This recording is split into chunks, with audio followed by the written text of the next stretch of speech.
Hello! You already save a lot of money every year thanks to our videos, so save on car parts too. Buy them on the Mr. Auto app. Shipping is free. For this operation, get hold of the air filter that you will find in the video description. Turn off the ignition. Pull up the handbrake.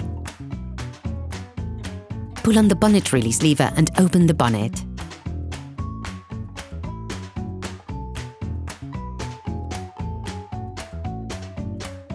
You should now be able to easily see the airbox to change the filter.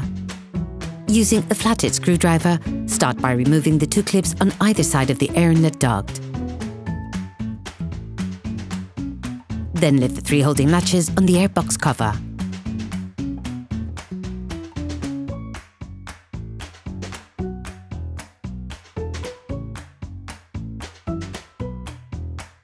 Open the airbox.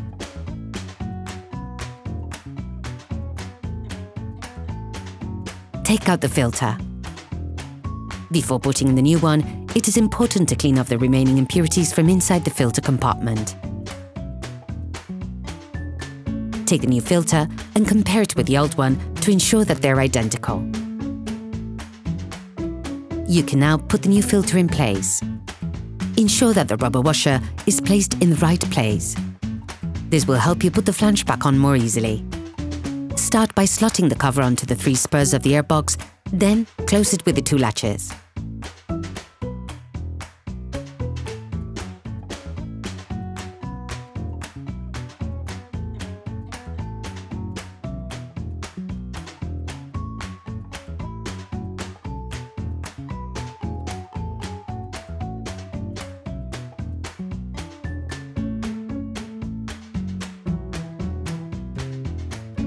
Finish by clipping in the two metal clips on the air inlet duct. Operation completed. Hello, if this video helped you, like and subscribe.